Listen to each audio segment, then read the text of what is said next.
Hello everyone, very exciting. We have finished the first Perek of Pirkei Avot, but before we move on to the second Perek, I would actually like to just take some time and focus on a specific statement that we say either at the end of every Perek of Pirkei Avot or at the end of every study session for Pirkei Avot. It's actually a Mishnah in its own right, and it's fairly well known to I think most of us. And so here's what it says. So Rabbi Hanania ben Akashia Omer.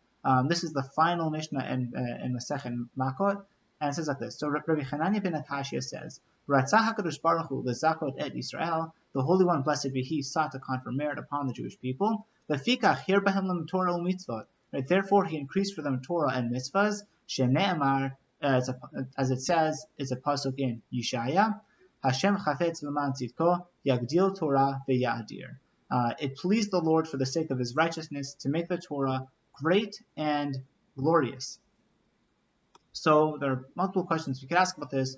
Why do we say this at the end of Pirkei Avot? It's its own Mishnah. Say it at the end of Makot, where it is and therefore seemingly belongs. And what does it mean? We'll be focusing more on the what does it mean, and I think through doing that we'll also see why we say this at the end of every study session. So let's take a look. We'll be focusing really on the parish of Refael Hamburg. To this, he's actually commenting on Maseches Kiddushin. Refael Hamburg, a very interesting individual. He was a gadol, and he's famous for his work, the Marpet Lashon, which was apparently, Rav Bernstein speaks about this, I believe. It was a precursor to the Chavetz Chaim's work on Shmer HaLashon, right, on the laws of Lashon Hara. The Chavetz Chaim is famous for this, perhaps more than any other work, except for actually probably the Mishnah Brura, but the Chavetz Chaim was famous for being sure to publicize the laws of Lashon Hara. People were not so diligent about it. He, in fact, I believe, challenged someone to say, you would never eat kosher, why are you speaking Lashon Hara? The same Torah the same Torah that prohibits pork also prohibits Lashon Hara. So the Marpet Lashon was the precursor to the Chavetz Chaim's work on this. But before we get to Rabbi Refael Hamburg, we need to look at a couple of different sources. And they're very interesting. You will see why. They're actually shocking and astounding. And it's at the end of Maseches Kiddushin, right? At the end of Tractate Kiddushin, this is where we're talking about the laws of yichud, right, of seclusion. That is to say, one man and one woman are generally not allowed to be secluded together. There are many laws to this, but generally, an individual man and an individual woman should not be alone together, as a general principle. Those are the laws. And so the Gemara elaborates and tells us, just extraordinary statements and stories about multiple people among Chazal who were secluded with women through their own ways or came to be in that way, and their desires. Often I think we kind of imagine all these rabbis. I actually heard a joke. There was this guy who I think went to, I don't know if it was some kind of professional school, and he was religious, and this one of his classmates said, I wish I was like, not desiring all these things that I happen to like. And so he responded, well, that's nice, but it's actually really difficult to sleep sometimes. So I was like, why is it difficult to sleep? He's like, oh, because of my wings. I have angel wings, and it's hard to sleep on my back with these angel wings that I have. And he was kind of like, perhaps a little sarcastically saying was, rabbis and religious Jews are human like everyone else, and we have the same desires as everyone else, and yes, we certainly try to control them, but those desires are still there. And in fact, one could say, and in fact, there are certainly serious sources to say that the desires of religious and pious people are actually greater because they're so sensitive to what these things really are. And we'll see this inside. It's amazing. So it says like this. People like Rebbe Meir and Rebbe Akiva almost succumb to these temptations. There's a story with Rebbe Meir as well as others, but Rebbe Meir and Rebbe Akiva is who we'll focus on, of how they would, the way it says is, Rebbe Akiva have a mitlotzets be'ovrei avera. He would make fun of people who do averas. And Rashi says, it says this earlier with Rebbe Meir, but it's the exact same lashon. Mitlotzets, what does it say? I just want to read this inside, so you don't think I'm making this up, because it's extraordinary. Mitlotzets be'ovrei avera. So Omer shenakel hu litgaber al yitzran im hayu rotzrim. it's easy for people to overcome their Yetzer Hara if they wanted to. If you really wanted to, then you wouldn't have violated the Avera, but you did want to clearly, seemingly, and that's why you did what you did. That's what it says. So what happened? The Gemara relates.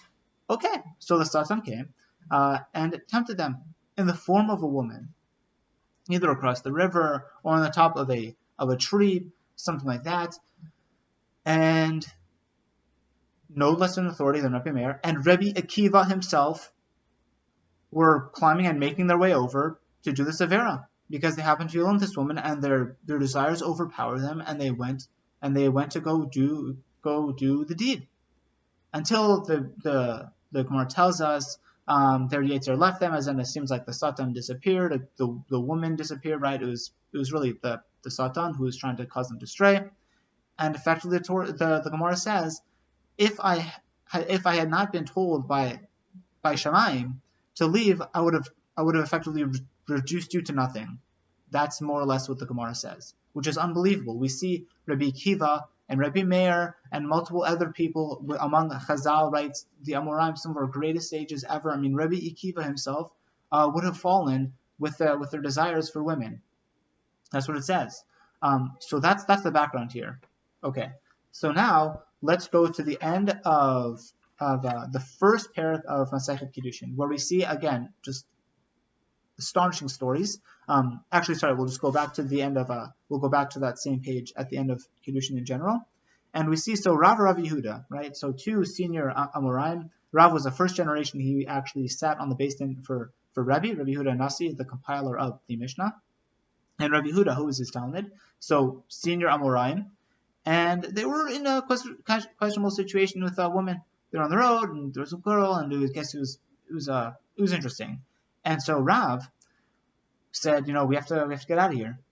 And Rav Yehuda's like, why? Why are you worried? It's us two. We're not secluded. It's you and me. What's the concern here? And moreover, we have a source that says if we're ksherim, then we're okay.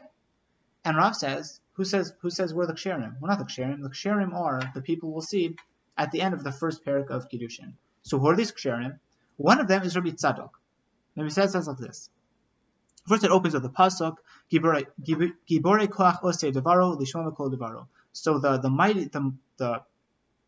mighty ones who do His word, i.e. God's word, to listen to the word of God. And then, who is this talking about? It's Rabbi Tzadok, Bechaverav, and his friends, his peers, people like him. What happened? So Rabbi Tzadok was being pursued by a noblewoman who wanted to sleep with him, and he said, I can't. I'm too weak. My heart is weak, and I'm just not able to do it. Do you have anything to eat? He asks her. So she says, yes, but it's davar tameh, it's not kosher food. So he says, okay, well, what difference does it make? What's the difference? David ha. This is not how Rashi learns it, but one of the Perushim is, what difference does it make? A person who will eat non-kosher food will also do these acts, or vice versa. So, what's the big deal? So she lit up the oven and started to cook the food. And he ended up climbing into the oven to not do this. And she was obviously surprised. What are you doing sitting in the oven? And so he responds, because the person who does the act that I'm going to do with you may as well sit in this oven, sit in Gehenna, right? It's a precursor, effectively. I'm just getting a taste of what it's going to be like for me later. And so her response to this is, and this is where the story ends, if I had known this, if I knew it was so serious, then I never would have tried to tempt you. Which, okay, pause. So as a tangent, that itself is a fascinating response that she said. That if I just known how serious this issue was, then I never would have tried to tempt you. Often we think like, what difference can it really make, or we feel kind of self-conscious about doing mitzvahs, and certainly, but once we see a person who has a degree of yirat shamayim, it really stuns us just how serious a mitzvah really is. And I actually was thinking about this. I remember this one story from the Rebbe book about the Lubavitcher Rebbe. And I looked up the story, and in fact, not only is it a story, it's actually a whole chapter dedicated to this idea. In terms of, the chapter is called It's chapter 10. Anything worth doing is worth doing now. And this obviously is a lesson for Zrizut, right? For alacrity, for doing things quickly and speedily as soon as it can. But one of the interesting points is that there are multiple stories brought of how the Rebbe was like, do it right now. The effect isn't only like, okay, we just happen to do it today instead of tomorrow, or in the morning instead of in the evening. It also creates an impression on the people who see it. Because there was a shaliach who put on tefillin for this person. They never put on tefillin before, and they were interested in putting on tefillin. So the shaliach was like, okay, great, I'll get you the tefillin, and I'll ship it to you in 6 weeks. The Lubavitcher Rebbe was not having it, and he's like, you get it to him now, as soon as possible. No waiting, do it immediately. So the shaliach did it. And then the person who received, this person was not an observant individual, obviously, and he got the tefillin, and so he put it on every day. And then later on, the shaliach asked, do you put on tefillin regularly? And the baker explained like this, I don't put them on in the morning because I'm busy in the bakery, but I put them on in the afternoon when I get home, it was still during the day, it was in the afternoon, right before nightfall. So one day, I was caught in a traffic holdup, and I could see that I wasn't going to get home in time.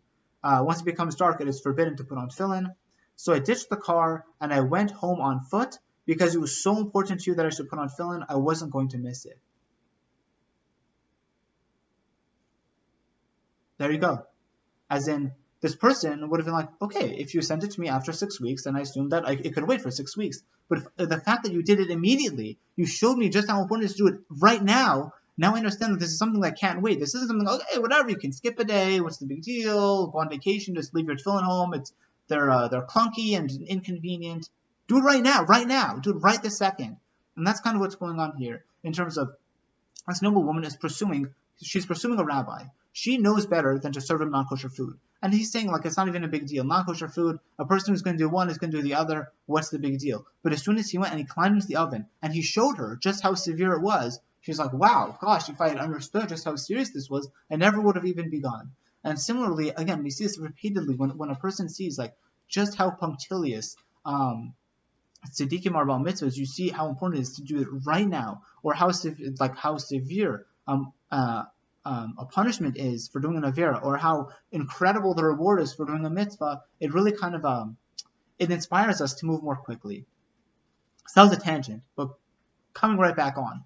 So what does this story mean? So Rabbi Refael Hamburg speaks, and he says something just extraordinary. He says like this.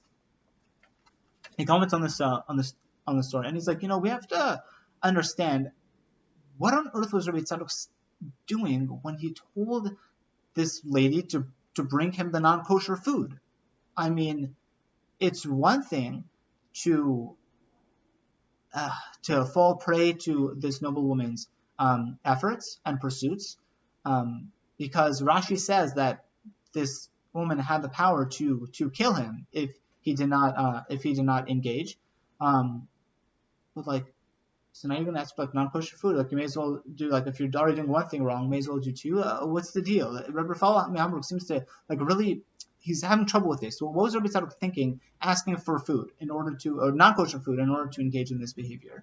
And he quotes, Aval inyan bezeh kivesof makot, right? Like we saw at the end of Makot says, Amar Rabbi Chanani ben Akashia, Ratzah HaKadosh Baruch Hu lezakot et Yisrael lefikach hirvam lahem Torah u'mitzvot. Right? So that's the Mishnah. That's what we see at the end of Pirkei Avot. And he quotes the Rav Mibartanur, right? Rabbi Ovadia Mibartanur. He says, "Kegon harshat shkatim v'ramasim."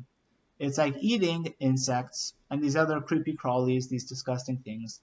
Because he says, it's very interesting. The Torah prohibits us from eating those creepy crawlies. And the Rav says, why? I mean, like, why? Most people don't have a natural desire to eat insects. It disgusts us. Most people will not naturally engage in that kind of diet. So why is the Torah forbidding it? And so here, Rabbi Refael says, "V'akavana bezeh, ilu lo haya tzivu ha'isur b'Torah, v'ad metzivu haya ha'memas otam, lo haya kone nefesh ha'Yisraeli kedusha b'meniyat ha'ma'achal ha'isur im haya bal yado." Right? Because what happens is, if the Torah had not commanded us and people had just avoided it, then there would be no spiritual elevation by avoiding these things. However, now that the Torah has in fact commanded it, God says, do not eat these things. What happens? We're not going to eat them. What happens? It's not just, okay, I wouldn't eat them anyway. It's now, by refraining from eating something that the Torah prohibits, we've now grown in our spiritual level. We've attained a certain spiritual height that we would not have attained otherwise, even though it's easy, and even though it's natural, and even though we wouldn't have done this anyway. And so then he continues, by continuing to kind of engage in these mitzvahs, even the ones that are easy, we effectively kind of build up our spiritual muscles, which helps us flex them when we come to more difficult trials. And here he says, Hu hadavar b'Rabbi Tzadok. That's the explanation of what happens with Rabbi Tzadok. There's this noble woman pursuing him, right? We don't actually know, the Gemara doesn't say how attractive she is, but chances are this is going to be a very real trial for him, as we saw at the end of Kiddushin. If Rabbi Akiva himself was struggling with this, as in he saw a woman and then he wanted to engage, right, even though she wasn't even soliciting him, and even though he didn't have threats to his life, so if a person like Rabbi Akiva's stature could potentially fall here, then certainly this is a most natural and most powerful desire for men to engage with women in that way. And so Rabbi Tzadok is confronted with this, and this girl could put him to death. So what does he do? He's like, bring me non-kosher food. Why? Something tameh. We don't actually know exactly what the non-kosher food is. We just know that it's non-kosher, but it's tameh. And usually food is probably much easier to resist than a seductive woman. And what says Rabbi Refael Hamburg, the reason why he asked for this is because Rabbi Tzadok knew that he would be able to refuse the food. And once he refused the food, he would have built up his spiritual muscles enough to then say no to her. And that's exactly what he did. That's amazing. And that's effectively like the lesson of the end of Pirkei Avot. Namely, when we say this statement, so Rabbi Hanani ben Akashi Omer, Ratzah HaKadosh Baruch Hu lezakot in Israel, he wants to mezak us. Lefikach hirem Torah mitzvah. It's not because he wants to burden us or because it's particularly difficult. It's because by giving us so many mitzvahs, even the super easy ones, like not eating insects, well, that's going to build your spiritual muscles. And by building those spiritual muscles, we're then able to go and engage even in the more difficult ones, which are difficult for us to avoid, which we have actually a natural desire to perform. But because we now have the spiritual power, we're able to resist even those. So that's the end of the conclusion of every Perek of Pirkei Avot. And have a wonderful week. We'll see you soon. And we'll see you for the second Perek.